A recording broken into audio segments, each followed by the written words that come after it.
La vie en trois lettres, le journal en trois titres sur Cana 3 Bénin. Mesdames, Messieurs, bonsoir. Voici le sommaire de cette édition. L'actualité nationale avec le démarrage de la correction des épreuves de la troisième phase du test complémentaire des aspirants au métier d'enseignant. Les travaux se déroulent au Collège d'enseignement général de Sainte-Rita à Cotonou. Le ministre des Enseignements secondaires et de la formation professionnelle y était ce matin pour apprécier les conditions d'exécution de cette opération. Idrissou Boukari nous fait le point dès le début de ce journal. Et puis, les parties prenantes au programme d'appui multisectoriel à la sécurité alimentaire et nutritionnelle dans le département de l'Atakora sont en concertation à Boukoumbe depuis mercredi dernier. Elles font le bilan des acquis de l'intégration maraîchage, pisciculture, élevage dans 4 communes de la région. C'est l'ONG internationale belge Enabel qui pilote ce projet depuis 2015, nous dira Alassane Harouna. À suivre également le compte-rendu de l'Assemblée générale ordinaire de la Fédération nationale des syndicats de bois et bâtiments. Les travaux ont permis aux congressistes de mettre en place un nouveau bureau chargé de la défense des intérêts des acteurs de la filière bois et bâtiments. La COSI Bénin de Noël Chadaré les accompagne dans leur ambition. Voilà pour le sommaire. Bienvenue. Bonsoir à tous. Samedi dernier, 53 656 candidats composaient pour le compte de la troisième phase du test complémentaire des aspirants au métier d'enseignant. Aujourd'hui, lundi, les épreuves croisent les stylos rouges des correcteurs au Collège d'enseignement général de Sainte-Rita à Cotonou. Et pour voir de plus près comment se déroulent les travaux de la correction, le ministre des Enseignements secondaires, techniques et de la formation professionnelle s'est rendu en personne sur les lieux. Maounio Kakpo a donc pu échanger avec les correcteurs, membres de jury et président des sous-commissions et il est reparti satisfait. Précision, Idriss Boukari.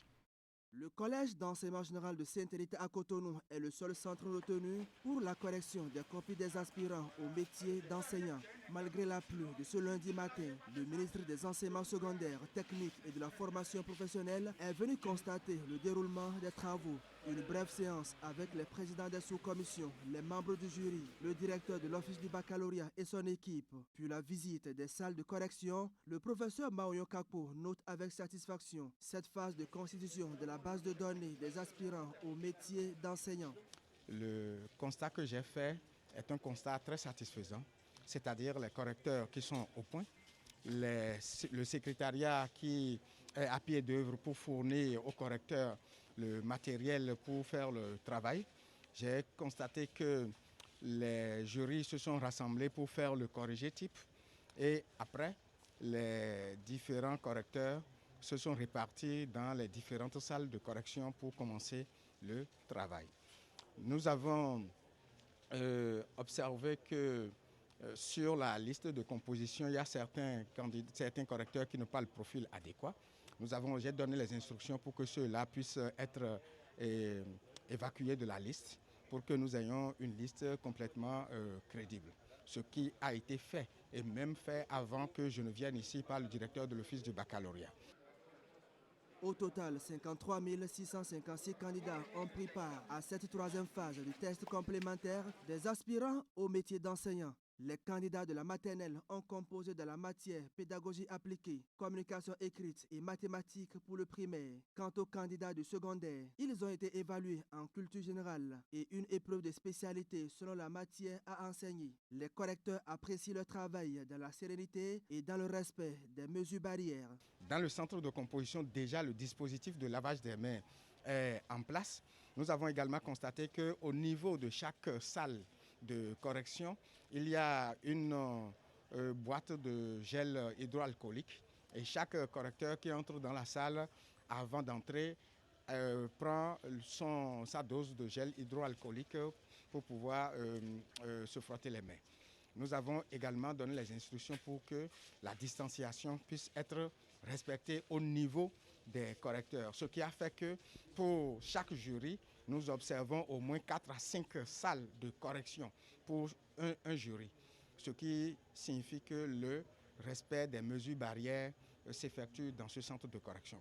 Le test a eu lieu le samedi 13 juin dernier sur l'ensemble du territoire national. Les travaux de correction prendront fin samedi au plus tard et dès la semaine prochaine suivront la délibération et la proclamation des résultats. On va rester avec le ministre Maounio Kakpo en charge de l'enseignement secondaire technique et de la formation professionnelle qui était en fin de semaine à Boycon. Il a tenu dans ce cadre une séance de travail avec le conseil communal au sujet de la construction du lycée de référence à Boycon. Mais avant, Imet Hélène Amoussou nous apprend que le ministre était au collège d'enseignement général Élite d'Abomey pour réceptionner une mini-centrale solaire photovoltaïque. C'est un don de Félix Comlan-Ebo, un spécialiste en production d'énergie renouvelable. Reportage. Le dispositif va permettre une alimentation complète en énergie électrique et garantir une autonomie énergétique de l'établissement bénéficiaire.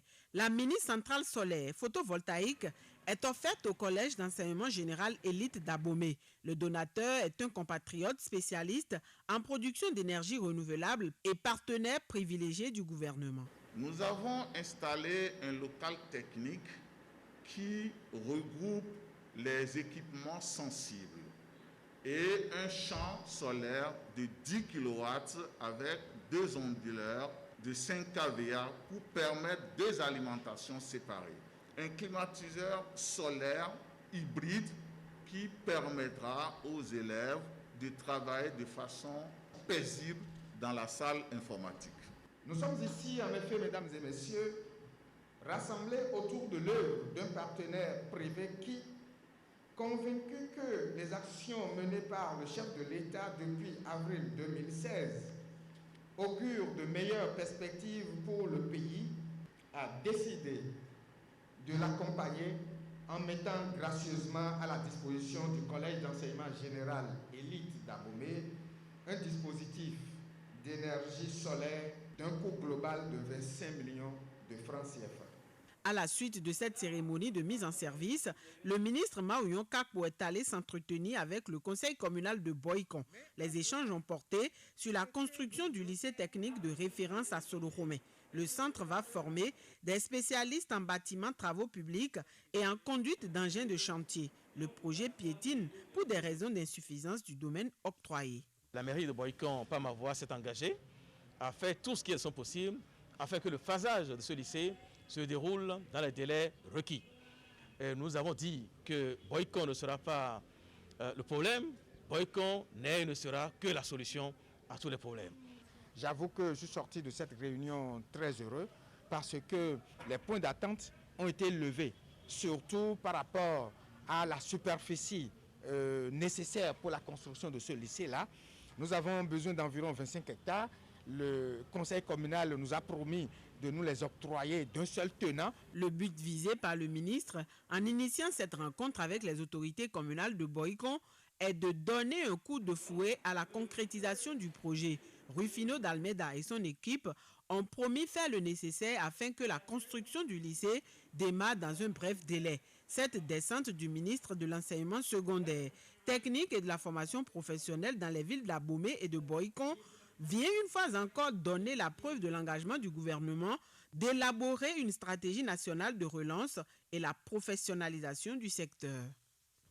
Une autre ministre maintenant, celle de l'enseignement supérieur et de la recherche scientifique, marraine de la 15e édition des Jeux concours de culture générale, une initiative des responsables de l'ONG Promo Éducation Loisirs qui ont d'ailleurs procédé ce week-end à la remise des prix aux lauréats. La phase protocolaire de la cérémonie s'est déroulée dans une ambiance bon enfant à la salle de conférence du Conseil national des chargeurs du Bénin. Les détails avec Clément Achadé et Rachidé Soubérou.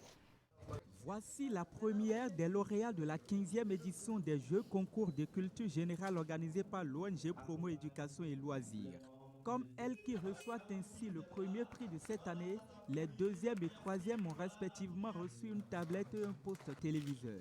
Par ordre de mérite avec des prix différents, 193 autres jeunes ont reçu eux aussi leur lot, ce qui porte le nombre total des récipiendaires à 200 apprenants. Respect des gestes barrières oblige, la remise des prix s'est déroulée par lot de 10 personnes. Par cette initiative, l'ONG Promo Éducation et Loisirs entend promouvoir l'excellence en milieu scolaire et universitaire par la culture générale. Ces lauréats ici présents ont donné le meilleur d'eux-mêmes dans les travaux de recherche qui leur ont été confiés. Si cette cérémonie a été effective et toujours effective chaque année, et depuis 14 ans, parce que nous sommes à la 15e édition, c'est grâce au maillage existant à l'ONG Promo Éducation et Loisirs et les sponsors. Je profite par ce canal pour une fois encore remercier l'ONG Promo Éducation et Loisirs à travers ces intéressants prix que nous venons de recevoir. Nous promettons en faire un bon usage. Cette édition des Jeux concours de culture générale est soutenue par une brave femme de culture qui s'est illustrée dans le monde universitaire. Il s'agit du professeur Éléonore Yahi Ladekan, ministre de l'Enseignement supérieur et de la Recherche scientifique, qui a offert à l'ONG cette moto neuve. À ses côtés, la direction générale de la Poste du Bénin, grâce à qui de nombreux lots ont été mobilisés. La ministre s'est déplacée pour témoigner donc son attachement à la culture et surtout la promotion de l'excellence en milieu scolaire et universitaire. Je suis fière de voir que l'on continue à faire la promotion de la culture générale. Il faut prendre la mesure de la situation et cultiver, les aider à se cultiver davantage. C'est pour cela que je salue sincèrement les responsables de l'ONG Promo Éducation et Loisirs, notamment son président, Gabin Idou. Cette initiative est bien louable et mérite d'être encouragée. C'est pourquoi je n'ai pas hésité un instant à accepter parrainer la présente édition qui entre dans le cadre de la promotion de l'excellence. La promotion de l'excellence qui est une valeur importante et qui est promue au plus haut sommet de l'État par son Excellence le Président Patrice Talon. Et nous devons garder cette impulsion qui nous donne de cultiver l'excellence partout où nous sommes. À titre de reconnaissance de ses œuvres sociales et son engagement dans la promotion de l'excellence au Bénin, l'ONG a distingué la ministre Ladekan Yahi avec ce trophée d'humilité politique. Après cette 15e édition réussie, le président de l'ONG Promo Éducation et Loisirs s'engage à poursuivre son combat de promotion de l'excellence dans les établissements scolaires et universitaires. Ceci par la culture générale des apprenants. Direction le Nord Bénin à présent avec cette réunion mercredi dernier à Boukoumbe des différentes parties prenantes du programme d'appui multisectoriel à la sécurité alimentaire et nutritionnelle dans l'Atakora, un programme exécuté depuis 2015 par l'ONG internationale belge ENABEL qui tire progressivement vers sa fin. Il faut dire que pendant 5 ans, ce programme a appuyé les différentes communautés des communes de Tangueta, Boukoumbe, Kobli et Materi dans les activités piscicoles et maraîchères. Alassane Arona et Abdou Sabi Idrissou pour plus de précisions. 5 ans déjà que le programme d'appui multisectoriel à la sécurité alimentaire et nutritionnelle dans l'Atakora Msana, piloté par l'ONG internationale belge ENABEL, intervient aux côtés des populations de Boukoumbe, Kobli, Matiri, Tangueta pour mettre fin à l'insécurité alimentaire dans la région.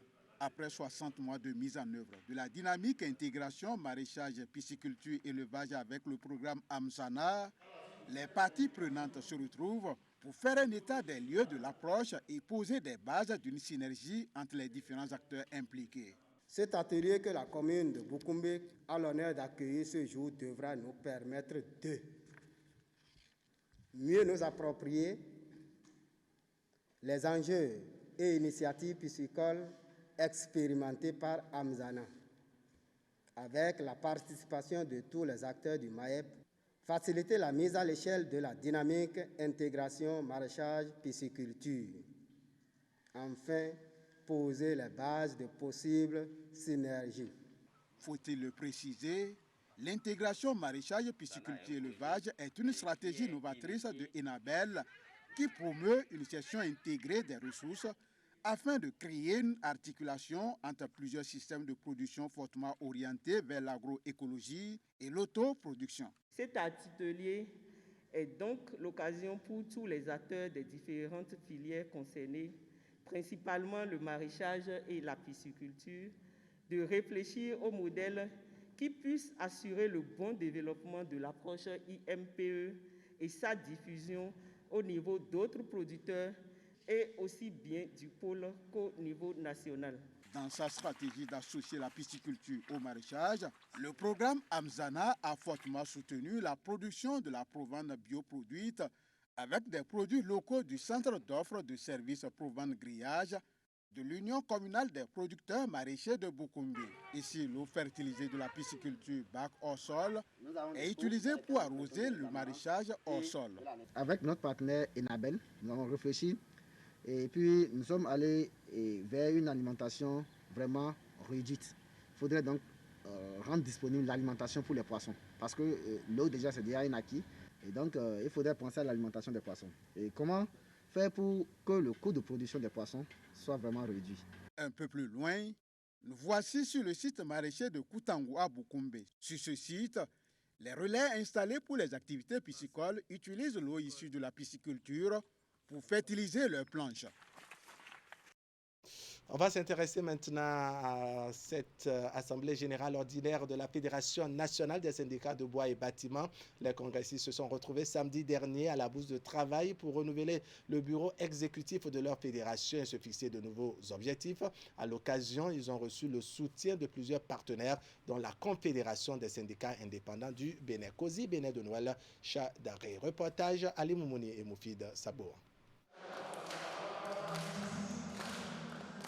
La Fédération des syndicats de bois et bâtiments du Bénin FENAZIB Bénin tient son assemblée générale ordinaire. La rencontre permettra aux membres de mettre en place le nouveau bureau exécutif qui doit désormais diriger leur organisation syndicale sur toute l'étendue du territoire national.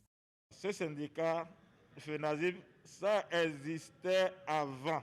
C'est maintenant, on veut recréer ça parce que l'autre, ça date depuis 1990. 91. Nous l'avons créé parce que sur le plan national, en ce qui concerne les corps bâtiments, c'est un secteur qui est un peu oublié et que de part et d'autre, nous avons trop de problèmes sur les chantiers, des problèmes des matériaux, de construction, des problèmes avec les propriétaires et les ouvriers aussi. C'est pour régler un peu les choses pour qu'aujourd'hui, on a essayé de faire partenariat avec la COSI. Pour que aussi en dehors de Bénin à l'extérieur, que les gens nous connaissent et à faire des formations à nos apprenants pour que ça avance bien. La Confédération des syndicats indépendants du Bénin, COSI Bénin, est l'organisation partenaire clé du programme CNV au Bénin. Et dans ce cadre, elle bénéficie à travers la Fédération Bois et Bâtiments d'un programme cofinancé par plusieurs partenaires que le Bureau Afrique de la CNV internationale a l'honneur de coordonner depuis 2017. La dynamisation de la Fédération Bois et Bâtiments de la COSI est bienvenue. Pourquoi? Parce que cette fédération doit jouer sa partition au niveau du Bénin, vu aujourd'hui l'enjeu et l'importance du secteur du bois et bâtiment dans notre pays. Les membres qui seront élus pour diriger cette fédération les prochaines fois, les membres doivent travailler pour que l'effectif des travailleurs du bois et bâtiment au sein de votre fédération augmente. Ce que nous appelons dans le jargon syndical la représentativité syndicale. Ça, c'est le premier défi. Deuxième défi important que le bureau pourrait relever, c'est de travailler aussi pour pénétrer les entreprises nationales et multinationales du bois et bâtiment au Bénin. La Fédération des syndicats de bois et bâtiments reçoit à l'occasion le soutien de la COSI Bénin à laquelle elle est affiliée. Pour le représentant du secrétaire général, c'est un nouveau départ qui s'annonce pour la FENAZIB Bénin. Il nous faut avoir un bureau dynamique parce qu'aujourd'hui, il n'y a pas de vie sans bois et bâtiment.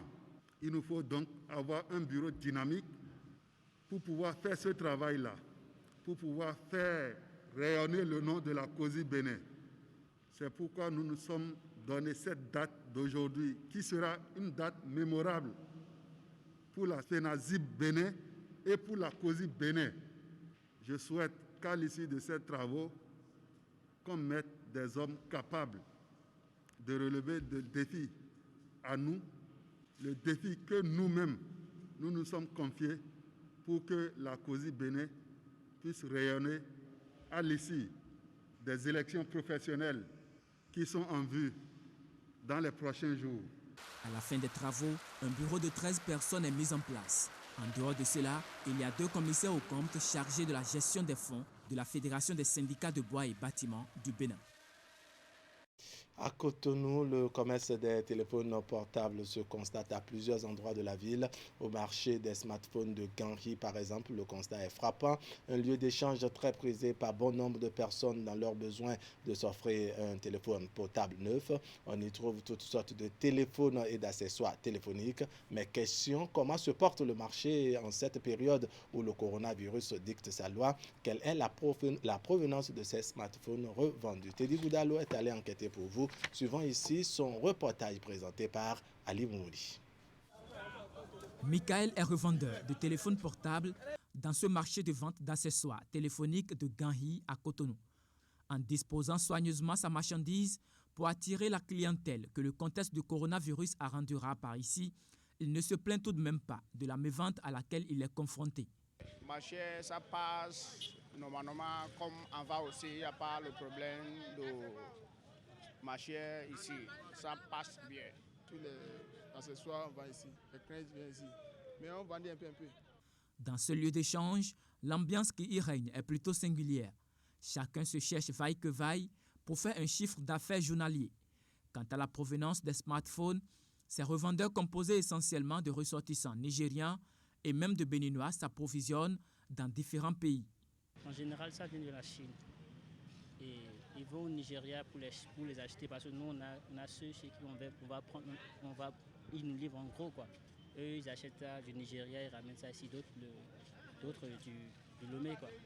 Donc quand on va chez eux, on prend, nous on revend. Comme dans toute autre activité, ils rencontrent aussi des difficultés, ce qui ne les arrangerait pas en toutes circonstances. Et cela ne mousse pas les ardeurs de réserver un accueil chaleureux aux clients qui viennent se procurer des téléphones. C'est pas presque tous les clients qui maîtrisent les téléphones.